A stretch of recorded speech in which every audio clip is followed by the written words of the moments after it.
नमस्कार दोस्तों, स्वागत करते हैं आपका आपके अपने इस यूट्यूब चैनल में।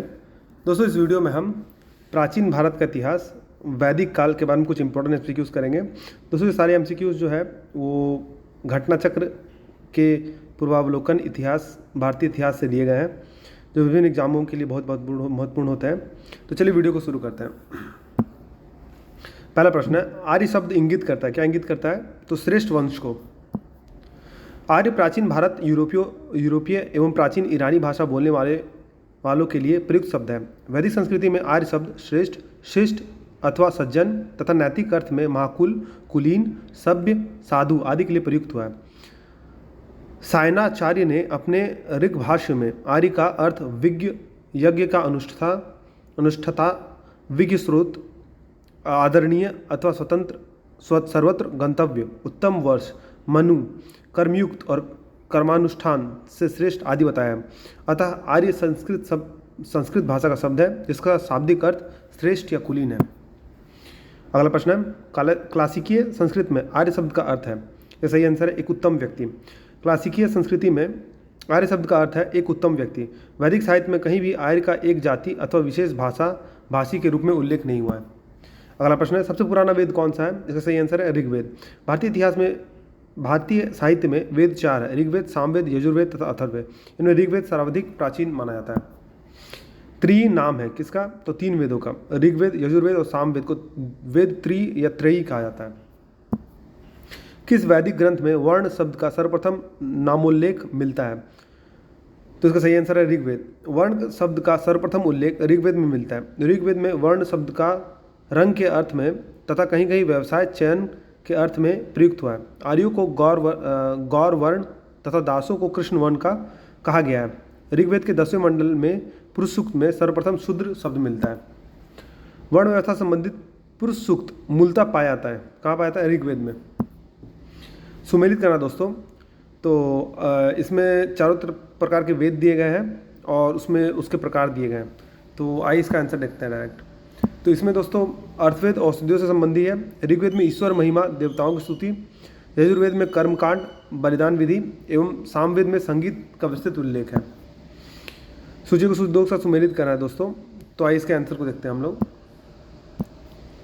ऋग्वेद में स्तोत्र एवं प्रार्थनाएं हैं। इसमें कुल 1028 सूक्त तथा 10,552 ऋचाएँ हैं या मंत्र या श्लोक हैं। यजुर्वेद में स्तोत्र एवं कर्मकांड वर्णित है। सामवेद के पद गेय के रूप में संगीतमय स्रोत है जिनको उद्गाता, पुरोहित गाता कहा जाता था। अथर्ववेद में कुल 20 अध्यायों तथा 730 सूक्तों में तंत्र मंत्र एवं वशीकरण के संदर्भ में साक्ष्य है। निम्नलिखित 4 वेदों में से किस एक में जादुई माया और वशीकरण का वर्णन है? तो इसका सही आंसर है अथर्ववेद। ऋग्वेद में कितनी ऋचाएँ हैं? तो दोस्तों इसमें कोई भी ऑप्शन सही नहीं है। आपने उसके प्रीवियस क्वेश्चंस में देखा कि कुल ऋचाएँ 10,552 है, तो इसमें एक भी आंसर सही नहीं है। ऋग्वेद है क्या है? स्रोतों का संकलन है। सूची को सूची 2 के साथ सुमेलित करना है दोस्तों। सूची 1 में उसके वेदों के नाम दिए गए हैं और सूची 2 में ब्राह्मण के नाम दिए गए हैं। तो दोस्तों इसके अकॉर्डिंग ऋग्वेद जो है ऐतरेय ब्राह्मण के अंदर आता है, सामवेद पंचविश, अथर्ववेद गोपत ब्राह्मण और यजुर्वेद शतपथ ब्राह्मण। निम्नलिखित में से कौन सा ब्राह्मण ग्रंथ ऋग्वेद से संबंधित है? तो इसका सही आंसर है ऐतरेय ब्राह्मण। ब्राह्मण ग्रंथ यज्ञों तथा उनके अनुष्ठान के विधि विधानों के संबंध में जानकारी देते हैं। ऐतरेय ब्राह्मण तथा कौशितकी ब्राह्मण ऋग्वेद से, पंचविश या तांडय ब्राह्मण तथा जैमिनीय ब्राह्मण सामवेद से, शतपथ ब्राह्मण यजुर्वेद से, जबकि गोपथ ब्राह्मण अथर्ववेद से संबंध है। गोपथ ब्राह्मण संबंधित है किससे? अथर्ववेद से। ऋग्वेद का कौन सा मंडल पूर्णतः सोम को समर्पित है? तो उसका सही आंसर है 9वां मंडल। ऋग्वेद में कुल 10 मंडल है, इसके 9वें मंडल के सभी 114 सूक्त सोम को समर्पित है। ऋग्वेद संहिता का 9वां मंडल पूर्णतः किसको समर्पित है? तो उसका सही आंसर है सोम और इस पर नामाकृत देवता। यज्ञ संबंधी विधि विधानों का पता चलता है किससे? तो यजुर्वेद से। यज्ञ संबंधी विधि विधानों का पता यजुर्वेद से चलता है। यजुर्वेद के 2 भाग हैं, शुक्ल यजुर्वेद तथा कृष्ण यजुर्वेद। निम्नलिखित में से किसका संकलन ऋग्वेद पर आधारित है? तो सही आंसर है सामवेद। सामवेद में कुल 1875 ऋचाएँ हैं, जिनमें से समानता मत के अनुसार 75, जबकि कुछ विद्वानों के अनुसार 99 को छोड़कर से सभी ऋग्वेद में भी उपलब्ध है। अतः सामवेद का संकलन ऋग्वेद पर आधारित है। भारत के किस स्थल की खुदाई से लौह धातु के प्रचलन की प्राचीनतम प्रमाण मिले हैं? तो सही आंसर है अतरंजी खेड़ा। अहिछत्र अजरतंगी खेड़ा, अतरंजी खेड़ा, आलमगीरपुर, मथुरा, रोपड़, श्रावस्ती, काम्पिल्य आदि स्थलों की खुदाइयों से लौह युगीन संस्कृति के अवशेष प्राप्त हुए। अतरंजी खेड़ा से लौह धातु मल तथा धातु शोधन में प्रयुक्त होने वाली भट्टियां मिली है, जिनसे यह संकेत मिलता है कि यहाँ लौह धातु को गलाने का कार्य स्थानीय रूप से होता था। उपनिषद पुस्तकें हैं, क्या है? दर्शन पे।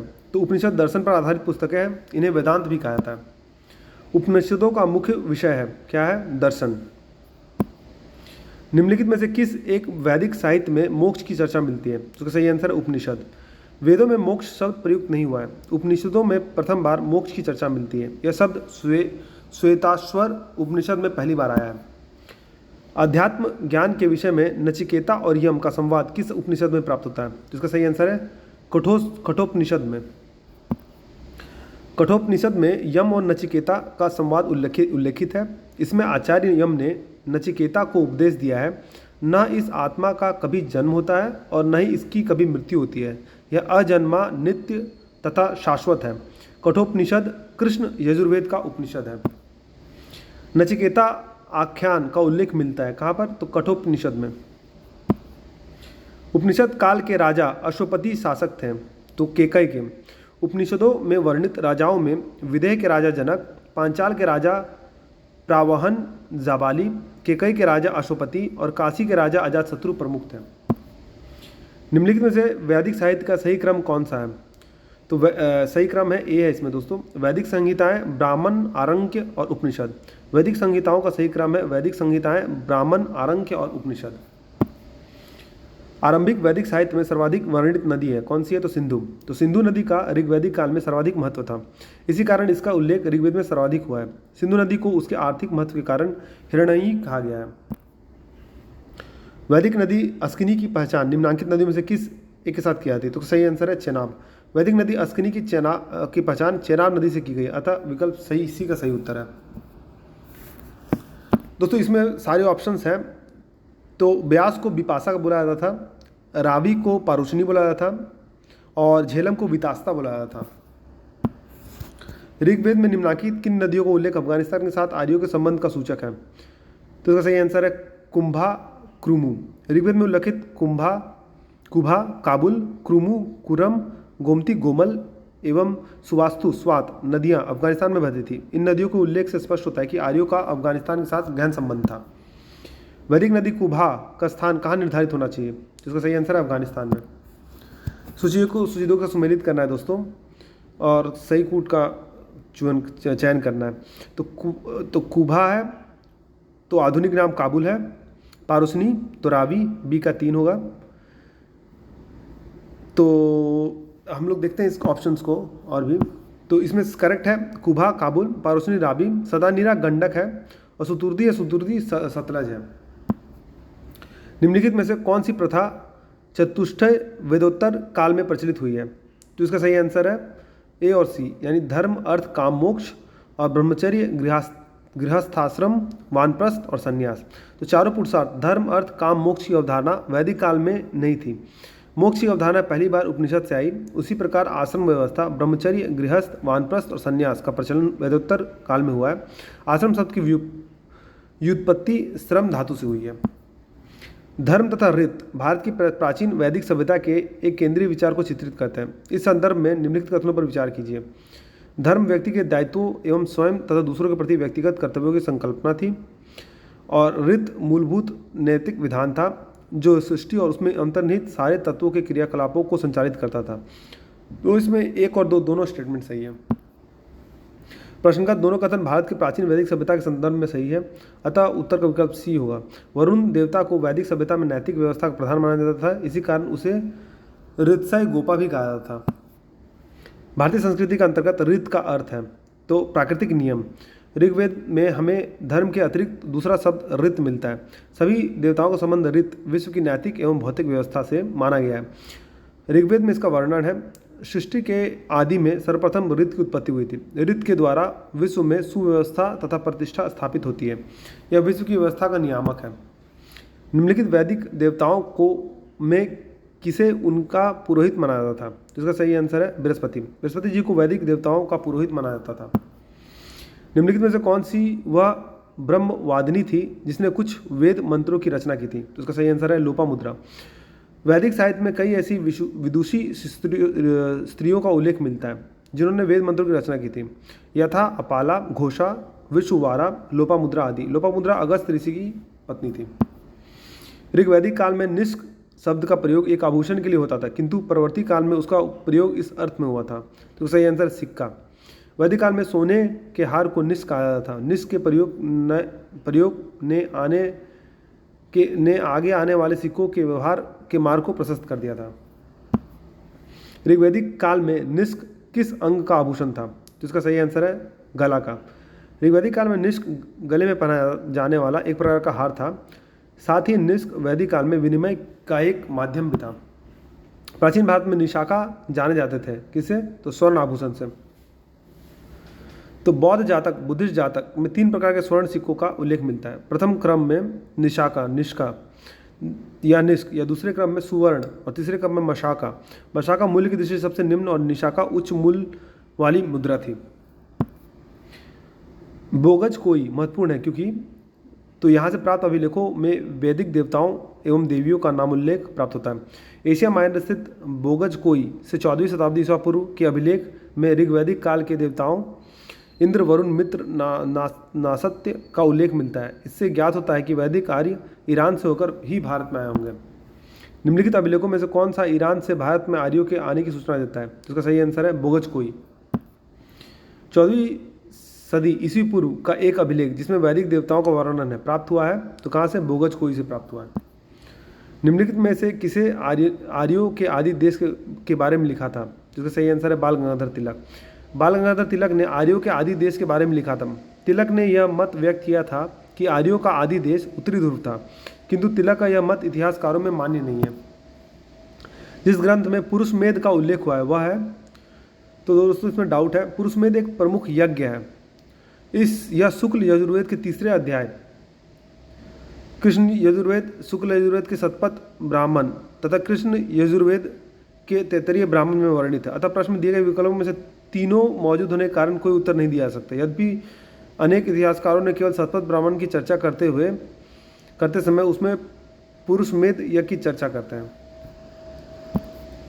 शतपथ ब्राह्मण में उल्लेखित राजा विधेद माधव से संबंधित ऋषि थे। कौन थे? तो ऋषि गौतम राहुगण। आर्यों के पूर्व दिशा की ओर प्रसार के विषय में शतपथ ब्राह्मण में वर्णित विधेय माधव की आख्यायिक उल्लेखनीय है। इसके अनुसार राजा विधेय माधव से संबंधित ऋषि गौतम राहुगण थे। उत्तर वैदिक काल में निम्नलिखित में से किनको आर्य संस्कृति का धुर समझा जाता था? जिसका सही आंसर है कुरु पंचाल। उत्तर वैदिक काल में नगरीकरण की प्रक्रिया आरंभ हो चुकी थी। कुरु पंचाल इस समय के प्रमुख नगर बन गए थे तथा ये नगर उत्तर वैदिक सभ्यता के मुख्य केंद्र या धुर थे। गोत्र शब्द का प्रयोग सर्वप्रथम हुआ था। कहाँ हुआ था? तो इसका सही आंसर है ऋग्वेद में। गोत्र शब्द का सर्वप्रथम उल्लेख ऋग्वेद में हुआ था। गोत्र शब्द का मूल अर्थ है गोष्ठ अथवा वह स्थान जहाँ समूचे कुल का गोधन पाला जाता है। पूर्व वैदिक आर्यों का धर्म प्रमुखता था। क्या था? तो प्रकृति पूजा और यज्ञ। पूर्व वैदिक आर्यों का धर्म मुख्यतः प्रकृति पूजा और यज्ञ पर आधारित था। भक्ति तथा मूर्ति पूजा का उदय मौर्योत्तर काल में हुआ था। ऋग्वैदिक काल में जनता निम्न में से मुख्यतः किसमें विश्वास करती थी? जिसका सही आंसर है बलि एवं कर्मकांड। ऋग्वैदिक काल में लोग प्रकृति की शक्तियों, वैदिक देवता एवं देवियों की प्रार्थना, यज्ञ जिसमें बलि और कुछ कर्मकांड निहित थे में विश्वास करते थे। प्रसिद्ध 10 राजाओं का युद्ध किस नदी के तट पर लड़ा गया था? जिसका सही आंसर है पारुष्णी यानी रावी नदी के तट पर। 10 युद्ध, 10 राजाओं का युद्ध पारुष्णी नदी, आधुनिक नाम है उसका, रावी नदी के तट पर लड़ाया गया था, जिसमें भरतों के राजा सुदास की विजय हुई थी। ऋग्वेद में उल्लेखित प्रसिद्ध 10 राजाओं का युद्ध किस नदी के किनारे लड़ा गया था? तो उसका सही आंसर है पारुष्णी, हमने अभी देखा था। निम्नलिखित में से किस नदी को ऋग्वेद में मातेतमा, देवीतमा एवं नदीतमा संबोधित किया गया? तो इसका सही आंसर है सरस्वती। ऋग्वेद में सरस्वती को मातेतमा, देवीतमा एवं नदीतमा कहा गया था, अर्थात सबसे अच्छी माँ, सबसे अच्छी देवी और सबसे अच्छी नदी। उस जनजाति का नाम बतलाइए जो ऋग्वैदिक आर्यों के पंचजन से संबंधित नहीं है। तो इसका सही आंसर है किकट। ऋग्वैदिक आर्यों के पंचजनों में यदु, द्रह्यु, पुरु, अनु, तुवर्सु, शामिल थे, कीकट इनसे संबंधित नहीं थे। प्राचीन काल में आर्यों के जीविकोपार्जन का मुख्य साधन क्या था? तो वो कृषि था।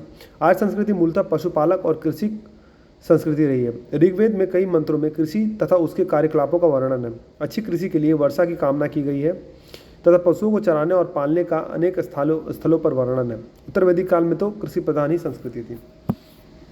ऋग्वेद में उल्लिखित यव शब्द किस कृषि उत्पाद हेतु प्रयुक्त किया गया है? तो इसका सही आंसर है जौ। ऋग्वेद में उल्लिखित यव शब्द का जौ से तादात्म्य स्थापित किया गया है। सूची को सूची 2 से सुमेलित करना है दोस्तों। तो इसका सही आंसर है व्रीहि जो है उसे चावल के रूप में जाना जाता था। मृदक यानी मूंग, यव यानी जौ और इक्षु यानी गन्ना।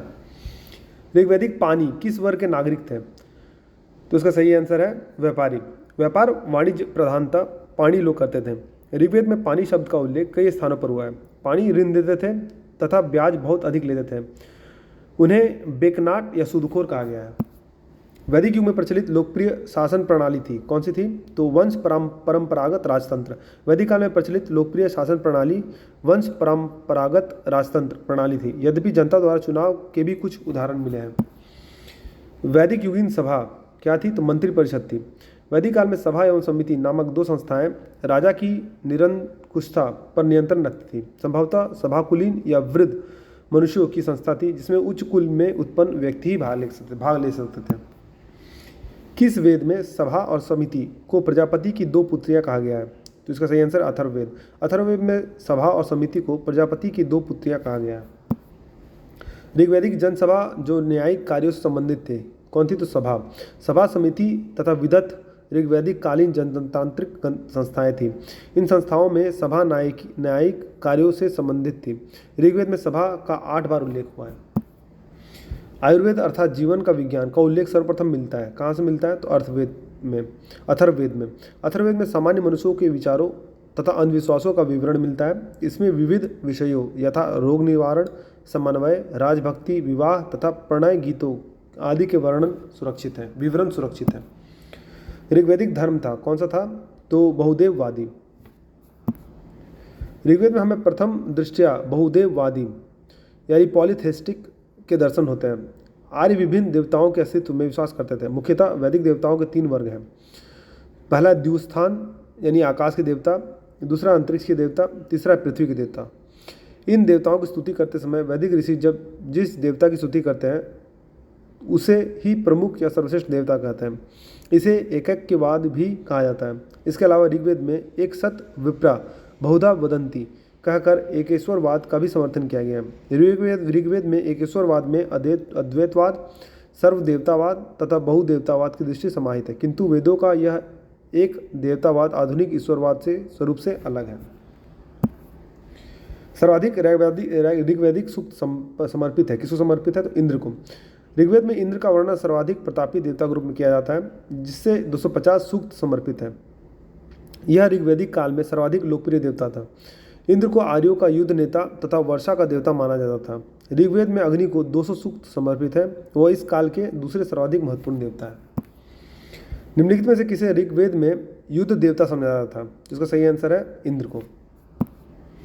ऋग्वेद में सर्वाधिक संख्या में मंत्र संबंधित है, किससे? अग्नि से। ऋग्वेद में सर्वाधिक संख्या में मंत्र इंद्र को समर्पित है, किंतु वह इस प्रश्न के विकल्प में नहीं है। दूसरे स्थान पर अग्नि को 200 मंत्र समर्पित है, अतः उत्तर का विकल्प ए सही है। यानी वैसे तो उसमें इंद्र होना चाहिए, लेकिन इन चारों ऑप्शन में अग्नि दिया है तो अग्नि सही होगा। वैदिक देवता इंद्र के विषय में निम्नलिखित कथनों पर विचार कीजिए तथा नीचे दिए गए कूट से सही उत्तर को चुनिए।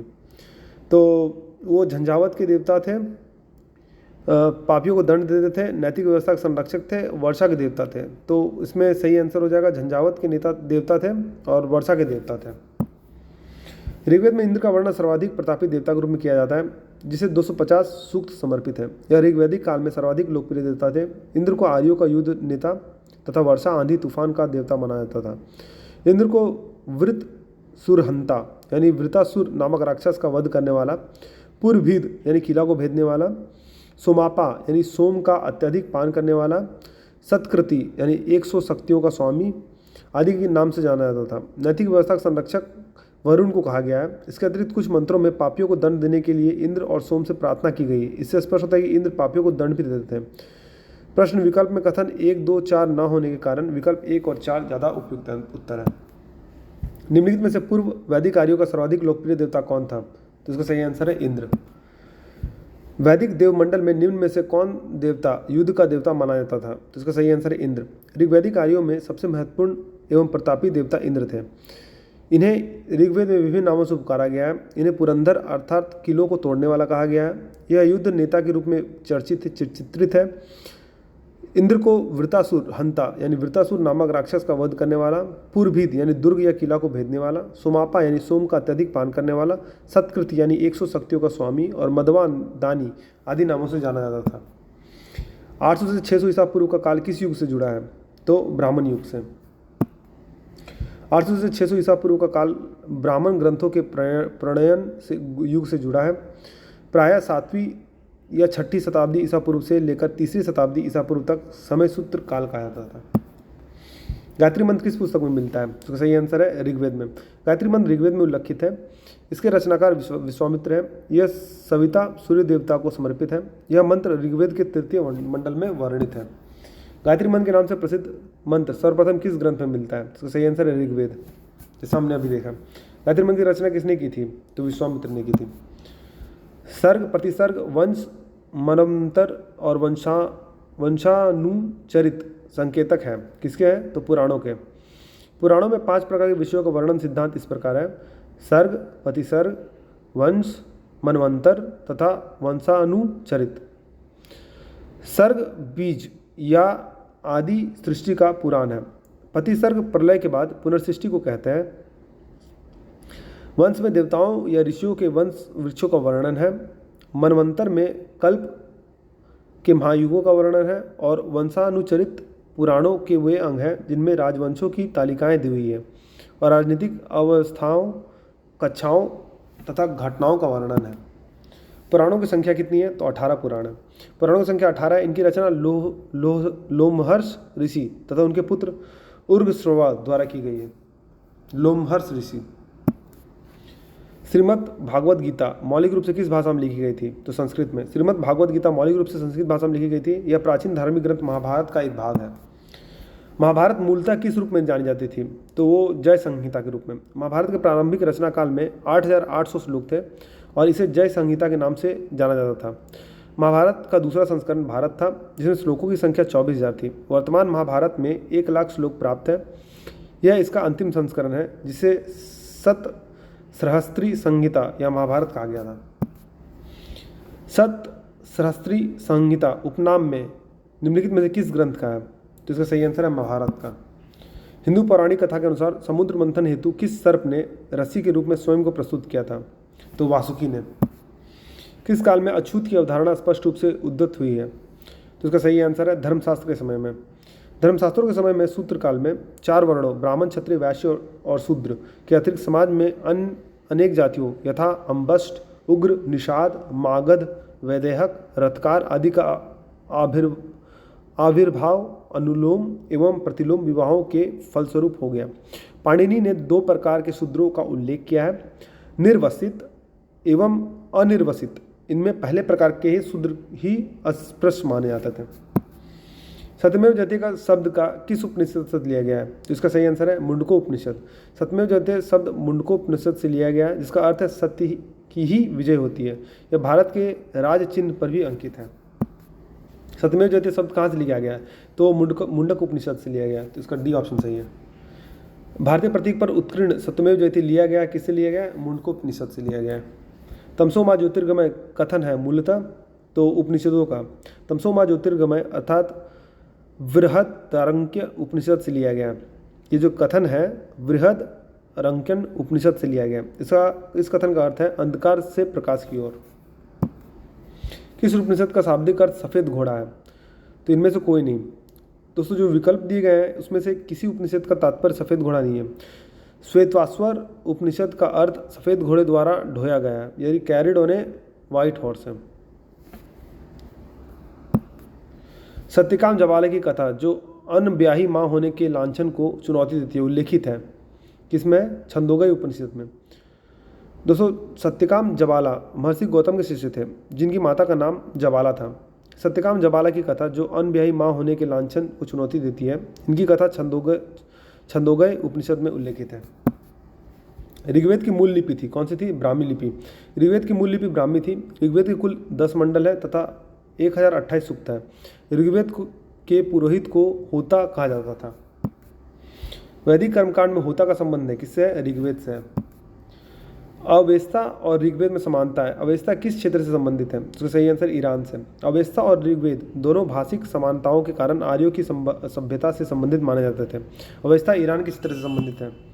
वैदिक काल में किस जानवर को अघन्या माना जाता था? इसका सही आंसर है गाय। वैदिक काल में गाय को अघन्या, न मारे जाने के योग्य माना गया है। गाय की हत्या अथवा उसे घायल करने वाले व्यक्ति को मृत्युदंड तथा देश निकालने की व्यवस्था वेदों में की गई है। ऋग्वेद में अघन्य का प्रयोग हुआ है, किसके लिए? गाय के लिए। ऋग्वेद में कई परिच्छेदों में प्रयुक्त अघन्य शब्द संदर्भित है, किससे? तो गाय के लिए।